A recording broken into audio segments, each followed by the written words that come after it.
Hello guys, welcome back to my YouTube channel. आज हम cover करने वाले हैं द लास्ट लेसन, जो कि कई यूनिवर्सिटीज़ के सिलेबस में इंक्लूड है एंड हमारी एनसीईआरटी 12th में भी है। तो बच्चों, हम अभी देखेंगे, पढ़ेंगे अबाउट द ऑथर एंड ये सेकंड ग्रेड और एग्ज़ामों में भी है। ठीक है, तो सबसे पहले अबाउट द ऑथर है। हमारे ऑथर का हमारे नाम है अल्फोंस डोडे। तो अल्फोंस जो थे बेटा was a French novelist and short story writer.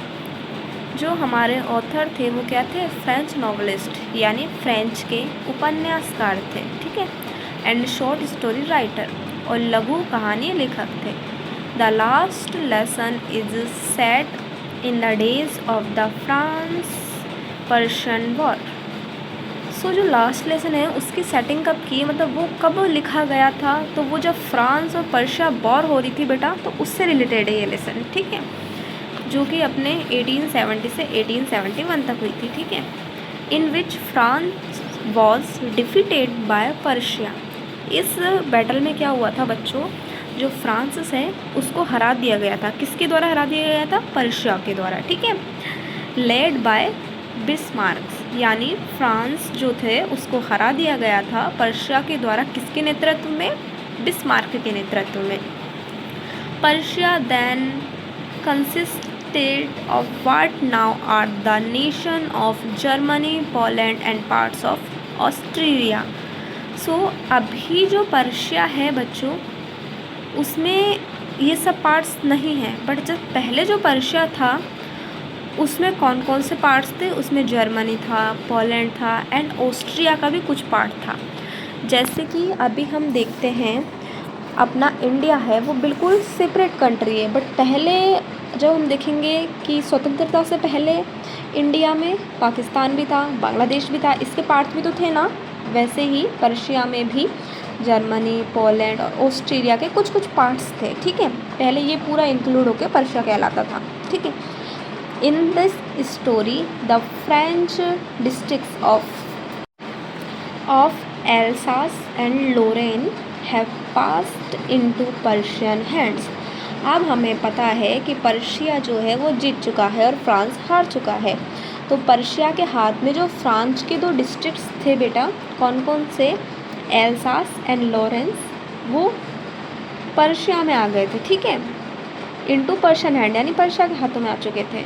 अब read the story to find out what effect this had on the life at school.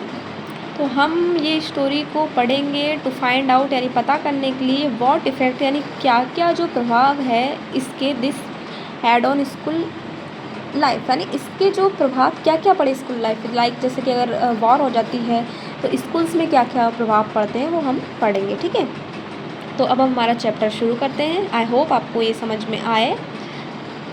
So let's start. I started for school very let that morning and was in great need of A scolding. अब आई बेटा यहाँ पर आया है एक student French के लिए, वो हम आगे पढ़ेंगे। ठीक है, तो I started for school very late, यानी मैं रवाना हुआ स्कूल के लिए बहुत लेट, दैट मॉर्निंग उस सुबह, and was in great dread of scolding, और बहुत ही ज़्यादा डर में था किसके? डांट खाने के, कि कहीं मुझे डांटना पड़ जाए। ठीक है, तो मैं स्कूल के लिए रवाना हुआ उस समय, उस मॉर्निंग को बहुत ही लेट, और मैं कैसा हुआ था? बहुत डरा हुआ था। किसके चक्कर में? कि डांट ना पड़ जाए।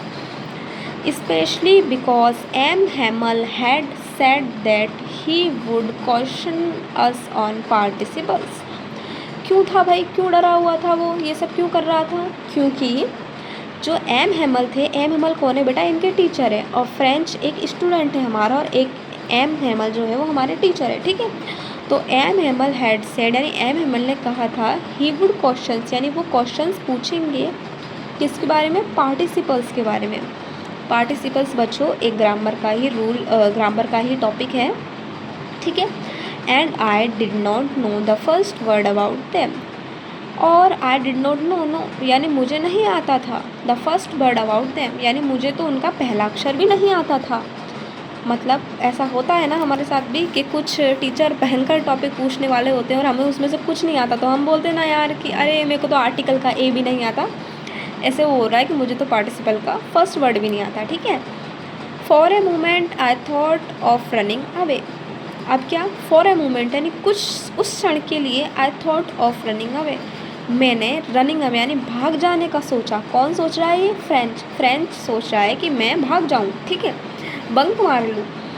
And spending the day out of door, और स्पेंडिंग यानी होता है बच्चों बिताना, ठीक है। एंड स्पेंडिंग यानी पूरा दिन बिताऊँ, कहाँ बिताऊँ? आउट ऑफ डोर यानी दरवाजे के बाहर, यानी मैं बाहर ही रहूँ, मैं जाऊँ ही ना स्कूल, तो कितना अच्छा रहे, ठीक है।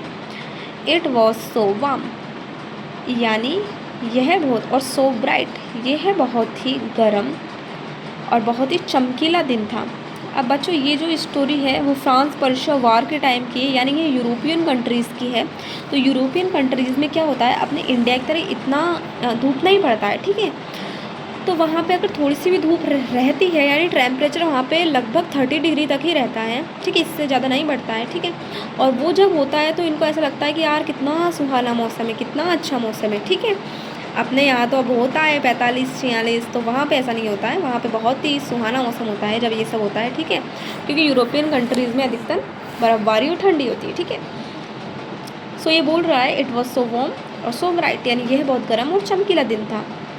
The birds were chirping at the edge of the wood, यानी जो वर्ड्स पक्षी होते हैं वर चिपरिंग यानी चहचा रहे थे, एट द एज किनारे पर, ऑफ द वुड्स पेड़ के, यानी पक्षी पेड़ के किनारों पर चहचा रहे थे। अब बेटा वुड्स यानी जंगल मत ले लेना, वुड्स यानी होता है पेड़, तो पेड़ के किनारों पर पक्षी चहचा रहे थे, ठीक है। And in the open field back of the sawmill the Persian soldier were drilling. अब क्या है बच्चों, and in the open field और खुले हुए मैदान में, ठीक है। बैक ऑफ द sawmill यानी, अब sawmill यानी क्या होता है बच्चों, sawmill यानी होता है आरा मशीन का कारखाना, यानी खुले मैदान में आरा मशीन के कारखाने के पीछे जो पर्शिया के जो भी सैनिक थे, सोल्जर्स थे ना, वो ड्रिलिंग कर रहे थे। ड्रिलिंग बोले तो सैन्य अभ्यास, यानी वो क्या कर रहे थे, सैन्य अभ्यास कर रहे थे। तो इन द ओपन फील्ड यानी खुले मैदान में आरा मशीन के पीछे पर्शियन सोल्जर क्या कर रहे थे, सैन्य अभ्यास कर रहे थे, ठीक है। It was all much more tempting than the rule for participles.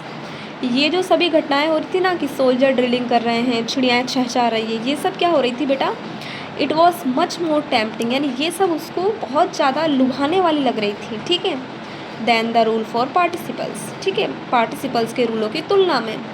ऐसा होता है ना कभी हमारे साथ भी कि किसी चीज़ को देख के हमें लगता है कि यार आज तो हम यहीं रुक जाए, कितना अच्छा मौसम हो रहा है, वहाँ पे भी क्या ही पढ़ लेंगे, ठीक है, वो सब इतना लुभाने वाला भी नहीं है, ठीक है। ये सब ऑफकोर्स नेचर है, तो नेचर तो लुभाएगा ही, ठीक है। But I had the strength to resist and hurried off to school. But I had the strength यानी मुझ में ताकत है, टू रजिस्ट यानी विरोध करने की। किसके विरोध करने की, उसके मन में जो ख्याल आ रहा है ना कि मैं आज बंक मार जाऊँ, ये कितना लुभाने वाला दिन है, तो वो बोल रहा है कि मेरे में ये ताकत है कि जो मेरे अंदर ख्याल आ रहे हैं मैं उनका विरोध करूँ, ठीक है। कौन से ख्याल, कि बंक मारने का ख्याल, तो मैं उसका विरोध करूँ, ठीक है। And hurried off to the school और जल्दी से मैं शीघ्रता से कहाँ चला गया, मेरे स्कूल की तरफ चल दिया। यानी अब उसने जो था ख्याल था उसके मन में आ रहा था कि आज तो मैं डोर के बाहर ही बिता लेता हूँ सब, तो वो उसने त्याग दिया, ठीक है बच्चों। अब आगे देखेंगे। When I passed the town hall, there was a crowd in front of bulletin board. When I passed the town hall, यानी जब मैं गुजरा टाउन हॉल के पास से, देयर वॉज अ क्राउड यानी वहाँ पर क्या थी बच्चों, बहुत ज़्यादा भीड़ थी, in front of bulletin board यानी बुलेटिन बोर्ड के सामने। तो जब मैं टाउन हॉल के पास से गुजरा तो वहाँ पर बुलेटिन बोर्ड के सामने बहुत ज़्यादा भीड़ थी। तो बेटा मैं इसके लिए आपको फ़ोटो लगा दूँगी, आप फ़ोटो में देख लेना, ठीक है, और अच्छी तरह आपको ठीक से समझ में आएगा। For the last 2 years all of our bad news had come from there. मतलब अब फ्रेंच बोल रहा है कि फॉर द मतलब लास्ट 2 years यानी पिछले 2 सालों से ऑल आवर बैड न्यूज़ यानी हमारी पूरी जो बुरी खबरें थी वो कहाँ से आ रही थी, यहाँ से यानी बुलेटिन बोर्ड से आ रही थी। बुलेटिन बोर्ड यानी होता है बच्चों सूचना पट, यानी जहाँ पर कोई सूचना लगानी हो तो वो उस पर चिपका देते थे बुलेटिन बोर्ड पे, तो वहाँ से लोग बाग पढ़ लेते थे, देख लेते थे, ठीक है। उस टाइम टेलीफोन इनका तो कुछ इतना था नहीं, मोबाइल फ़ोन्स, ठीक है, तो उस पर ऐसा चिपका दिया करते थे, ठीक है। अब ये जो 2 सालों से बैड न्यूज़ आ रही है वो कौन कौन सी आ रही है, तो वो है लॉस्ट ऑफ बैटल्स, यानी जब वो युद्ध हार जाते थे तो उसकी सूचना भी वो बुलेटिन बोर्ड से प्राप्त करते थे। द ड्राफ्ट की सूचना भी। The orders of the commanding officers, यानी सैन्य अधिकारियों के जो आदेश हैं वो भी वो कहाँ से प्राप्त करते थे, बुलेटिन बोर्ड से प्राप्त करते थे। And I thought to myself, और मैंने खुद से सोचा, यानी मैंने स्वयं से सोचा, विदाउट स्टॉपिंग, बिना रुके, what can be the matter now, यानी अब क्या मसला हो गया है, वॉट कैन बी क्या हो गया है, द मैटर नाउ यानी क्या मसला अब हो गया है कि बुलेटिन बोर्ड पे सब इतना इकट्ठे हुए हैं, कौन सी न्यूज़ ऐसी आ गई है, ठीक है, क्योंकि सारी बुरी न्यूज़ तो वहाँ से ही आ रही थी। सो बच्चों, मैं ये जो है कि इस लेसन का ये पार्ट यहाँ तक ही बनाऊँगी। मैं मेरी सेकंड वीडियो में इस लेसन का बहुत ज़्यादा पार्ट कवर करूँगी। मुझे पता है, आई नो मैंने बहुत ज़्यादा लाइन्स इसमें कवर नहीं करी है, बट मैं अगले पार्ट में कवर करने की कोशिश करूँगी। मैं आपको बीच में वर्ड मीनिंग का जो चार्ट है वो भी लगा दूँगी, तो आप उसमें से देखना वर्ड मीनिंग कौन कौन सी ठीक है, कौन कौन सी नहीं है। एंड कुछ अगर और भी इम्पोर्टेंट चीज़ें होंगी तो वो भी मैं आपके लिए लगा दूँगी, ठीक है। So thanks for watching. आपने यहाँ तक देखा उसके लिए बहुत ज़्यादा धन्यवाद। एंड आप मुझे सजेस्ट करिए कि मैं कौन कौन सी अब वीडियो लाऊँ या फिर मैं कौन सा चैप्टर आगे बनाऊँ, ठीक है। ये हमारा कंप्लीट हो जाएगा तब हम आगे के चैप्टर पढ़ेंगे या पोइट्री पे भी बढ़ जाएंगे, ठीक है। तो आप मुझे सजेस्ट करिए कि मैं कौन कौन सी चीज़ें पढ़ाऊँ, ठीक है, कौन सा मैटर आपके लिए लेके आऊँ, ठीक है। So thanks for watching.